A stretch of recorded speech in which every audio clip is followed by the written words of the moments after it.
제가 이런 얘기를 하면 슬퍼하실 수도 있다고 생각이, 큰 상승폭을 좀 기대를 한다든지 사실 어렵다고 이제 보기 때문에. 아파트는 그럼 투자 가치가 없는 건가요? 비이상적인 주택 시장이 아니었나, 거품이 없는 그런 가격대가 형성이 많이 됐다 보니까 좀 싸게 사는 게 가장 합리적이지 않을까 싶고.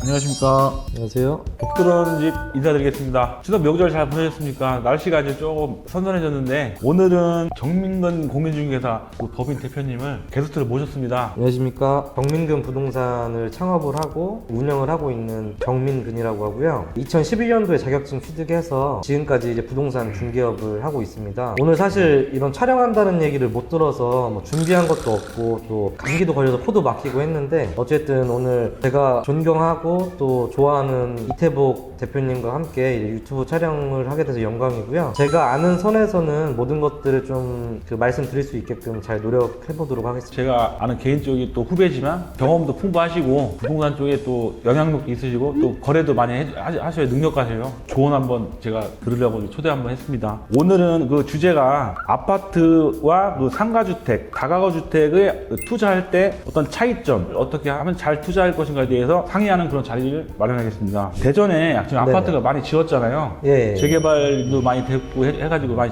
지었는데 대전의 아파트 시장 전망을 어떻게 보시는지요? 아파트를 투자처로들 많이 생각을 하셨던 그런 분들이 이제 많은데, 사실 저는 오늘 제가 이런 얘기를 하면 또 아파트에 투자하고 소유하고 계신 분들은 좀 슬퍼하실 수도 있다고 생각이 드는데요. 일단은 오늘은 제 개인적인 아파트 시장에 대해서 생각을 좀 한 것들을 이제 말씀드리고, 좀 허심탄회하게 이제 아파트 앞으로 투자를 해야 하는가, 앞으로 전망이 어떻게 되는지를 설명드리면 좋을 것 같아요. 일단은 특히 대전 아파트 같은 경우는 실수요가 워낙 좀 적다고 봐요. 대전의 신축 아파트들이 입주하고 이제 입주 물량이 쏟아지면서 전세들도 공급이 많아지고 하다 보면 사실 대전 아파트 시장 자체가 금방 한 단지로 인해서 휘청휘청 하는 그런 상황들이거든요. 앞으로 아파트가 이제 오를 것이냐 내릴 것이냐를 그냥 판단을 했을 때는 큰 상승을 하기보다는 보합세를 유지를 하면서 물가 상승률 정도 선으로 꾸준하게 올라가지 않을까 싶고요. 예전처럼 아파트에 대해서 뭐 갭 투자를 한다든지 큰 상승폭을 좀 기대를 한다든지 그런 것들은 사실 어렵다고 이제 보기 때문에, 내가 아파트를 구입을 하고 거주를 하는 것은 당연히 이제 할 수 있는 일이지만 예전처럼 여러 아파트를 이제 투자를 하면서 주택수를 늘려가는 것은 사실 지금 시기에는 잘 맞지 않을 것 같다는 이제 생각이 들어요. 아파트라든지 아니면 뭐 수익형 상가주택, 다중주택, 상가 건물, 뭐 토지 관련된 것들 뭐 질문 해주시면 제가 아는 선에서 이제 답변을 드리면 좋을 것 같습니다. 그러면은 지금 아파트가 대전 같은 경우는 분양을 하고 있는 게 지금 세대수가 많잖아요. 네네. 그 중에서 뭐 좀 이렇게 투자 가치가 있는 지역이 별도로 있나요? 제가 봤을 때 위치에 따라 좀 차이는 있을 것 같긴 한데. 일단은 대전 전 지역에 재개발이라든지 뭐 재건축이라든지 지구 단위 계획 구역으로 묶어서 이제 신도시로 이제 개발하는 곳이라든지 그런 것들이 굉장히 많아요. 지금도 공급이 많을 텐데 앞으로는 이제 더 많아질 걸로 이제 예측을 하고 있고, 지금도 사실 분양을 끝마치고 입주를 가까이 한 그런 곳들도 미분양이 된 곳들이나 마이너스 피들이 이제 존재하는 건 이제 사실이고요. 또 건축비가 워낙 많이 올랐다 보니까 지금 신도시 쪽에 이제 아파트 건축하는 것들도 34평 기준으로 분양가가 7억에 육박하다 보니까 기존에 지어져 있는 그 뭐 도안 신도시라든지 아니면 다른 지역들의 신축 아파트들도 7억 미만인 것들이 사실 많아서 앞으로 이 신축되는 7억 이상 분양가의 그런 아파트들을 취득했을 때 얼마나 더 오를지는 제가 감히 뭐 예측은 못 하겠지만, 예전처럼 그 불장이라고 하는 그런 아파트 상승에 대한 그 에너지는 없다고 보여지고 있습니다. 예, 그러면 정 대표님, 아파트는 그럼 투자 가치가 없는 건가요? 아파트가 이제 좀 비정상적으로 상승을 많이 하다 보니까 1가구 1주택을 넘어서 여러 채 주택을 취득하는 것 자체가 사실 좀 비이상적인 주택 시장이 아니었나 이제 생각을 하고 있었어요. 근데 아까 말씀드린 대로 특히나 대전은 뭐 천안, 뭐 서울, 뭐 청주 이런 공단이나 아주 인구가 밀집되어 있는 그런 곳들 중에서도 사실 아파트에 대한 실수요자가 좀 약한 거는 이제 사실이다 보니까 대전 분들이 지금 아파트를 뭐 투자를 한다 안 한다라기보다 지금 상황에서는 아파트를 실거주 목적으로 구입을 하고 또 거기에 맞춰서 어느 정도에 대한 이제 상승폭을 이제 가져가는 것 뿐이지, 예전처럼 갭 투자라든지 아파트 큰 상승폭을 요구를 한다든지 그런 것들은 것들은 좀 잘 맞지 않기 때문에 실수요 목적으로 이제 구입을 하는 게 제일 맞지 않을까 싶습니다. 대전 지역이 유독 그 다른 지역에 비해서 뭐 상가주택이나 다가구 주택, 다주택이 많이 지었잖아요. 앞으로의 전망이 좀 어떨 것 같아요? 일단 다가구 주택, 상가주택 뭐 이런 다중주택들이 어떻게 보면 건축하시는 분들이 땅만 있으면 건축을 할 정도로 굉장히 무분별한 건축을 많이 했다고 저는 생각을 하고 있거든요, 개인적으로. 앞으로 예전처럼 이런 건축들을 많이 할 수가 없는 그런 상황이 됐다고 생각을 해요. 그래서 요즘 새로 신축하는 그런 다가구 주택이나 이런 뭐 다중주택 같은 경우는 제가 봤을 때는 큰 메리트를 매수인들이 취할 수 없다고 이제 생각이 들고, 사실 건축업자가 땅 사서 건축비 들여서 건축을 한 것을 마진을 하나도 안 보고 그 되판다고 해도 그 상품성 자체가 굉장히 좀 떨어지기 때문에 앞으로는 한 3년에서 7년 사이, 뭐 5년 사이 되는 다중주택들, 다가구 주택들 이런 것들이 좀 거품이 없는 그런 가격대가 형성이 많이 됐다 보니까 그런 것들을 좀 싸게 사는 게 가장 합리적이지 않을까 싶고, 연식은 좀 오래됐어도 상가 입지가 좋은 그런 상가 주택들은 뭐 땅 평수나 건물 평수나 뭐 임대료나 이제 판단했을 때 세대수가 아주 많은 주택보다는 좀 수익률은 떨어질 수 있어도 이 신축에 대한 건축비가 워낙 많이 올라가다 보니까 꾸준한 지가 상승이나 가격 방어가 잘 되고 있다고 저는 판단을 하고 있어요. 지금 시점에 아예 신축하는 뭔가를 구입을 하기에는 좀 매력적이지 않다라고 이제. 부동산 관련된 일을 많이 하시잖아요. 네네. 뭐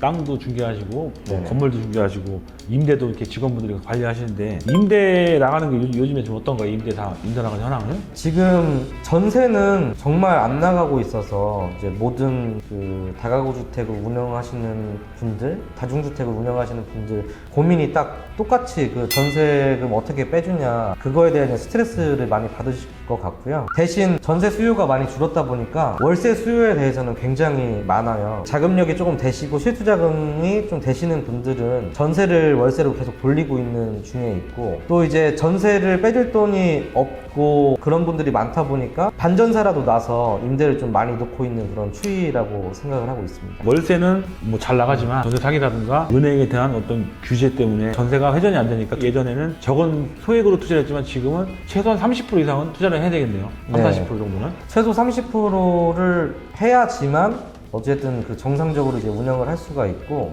예. 30%도 사실 부족하다고 보여질 수는 있어요. 예. 왜냐면 30%만 해도 전세를 뭐 몇 개는 빼야지만 그 운영이 되기 때문에 여러 가지로 이런 다가구 주택, 다중주택에 대해서 더 연구를 많이 하고 좀 보수적으로 보고 투자를 해야 되는 그런 시기라고 생각을 하고 있습니다. 알겠습니다. 그러면은 지금 아파트하고 이제 상가주택 수익성 건물을 이제 비교해서 좀 설명을 해주셨는데, 투자를 하시는 분들이 이제 앞으로 어떤 식으로 투자를 하면 좋을 것 같은지 한번 제가. 지금 뭐 아파트는 사실 금매 물건이라는 게 뭐 나오긴 나오지만 이 금매 물건이 나오더라도 가격이 아주 낮게는 나오지 않아요. 이런 상가주택, 다가구주택, 다중주택, 뭐 상가 건물, 토지 이런 것들은 사실 정해진 그런 정찰가가 없다 보니까 금매 물건이 더러 상황에 따라서 많이 나오고 있다고 보고 있거든요. 그래서 자금을 좀 준비를 하시면서 내가 급하게 뭔가를 살 게 아니라 여러 부동산들도 돌아보시고 내가 연구하고 좀 탐구하다 보면 공부를 좀 하는 거죠. 네네네. 기다리다 보면 네네. 기회가 좀 더 생길 소지가 크다는 거죠. 아파트보다는. 그렇죠. 이 기소성이라든가 개별적인 상황이 아파트보다는 상황에 따라서 다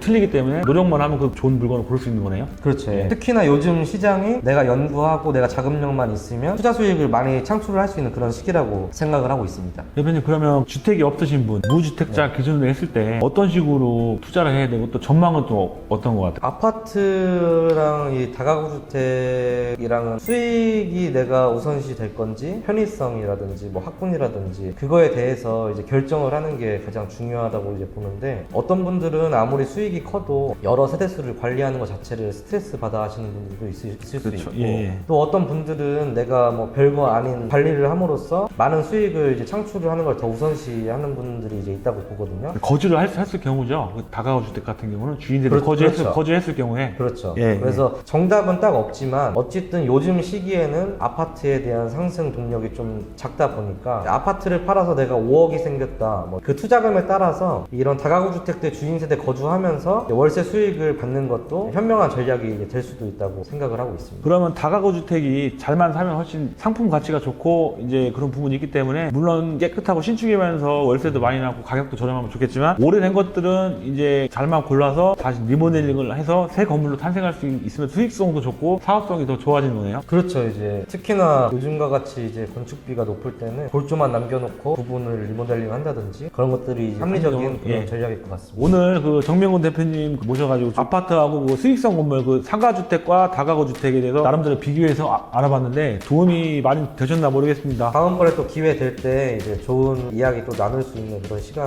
됐으면 좋겠고요. 지금도 계속 어려운 그 시기를 이제 직면을 하고 있는데 이럴 때일수록 어려울 때 좀 좋은 기회가 많이 찾아오고 또 자금력이 있으신 분들은 투자에 대한 극대화를 시킬 수 있다고 저는 판단을 하기 때문에 달만 옥석을 가릴 수 있으면 아주 좋은 시장이 올 거라고 이제 생각을 하고 있습니다. 이런저런 얘기 많이 도움이 됐습니다. 예. 환절기가 이제 다가왔습니다. 이제 건강 많이 챙기시고 다음에 좋은 모습, 건강한 모습으로 다시 찾아뵙겠습니다. 복도는 집 보시고 복 많이 받으세요. 화이팅! 감사합니다.